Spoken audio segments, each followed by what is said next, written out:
Monsieur le Président, chers collègues, il y a un an, à cette même place, je pouvais affirmer « on a sauvé le soldat culture ».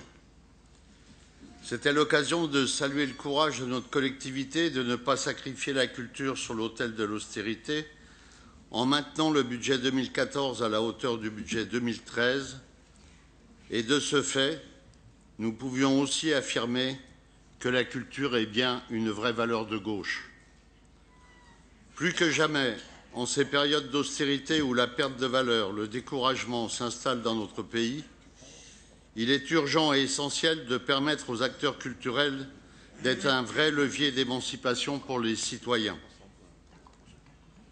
Hélas, tous les efforts réalisés dans ce domaine depuis le début de notre mandat se trouvent annulés par la décision de baisser notre budget de 11 ou 13% en 2015.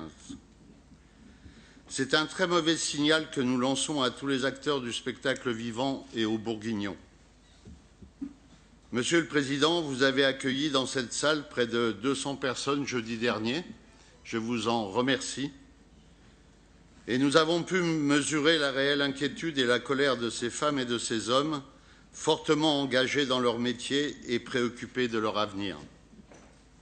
Non, la culture ne peut pas être une simple variable d'ajustement des politiques économiques de notre collectivité.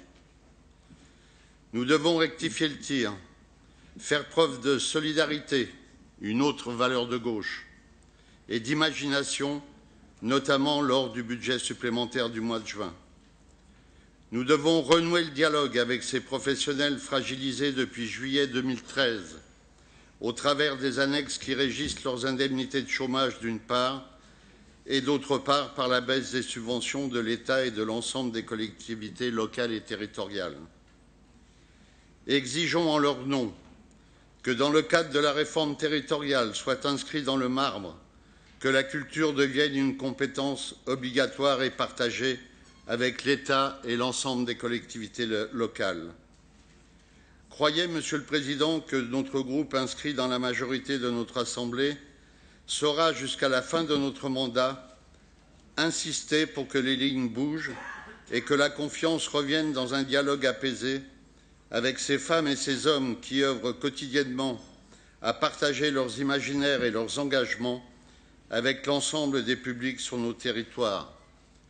Ils sont, nous le savons, un vrai rempart indispensable pour lutter contre la barbarie et l'obscurantisme. Je vous remercie.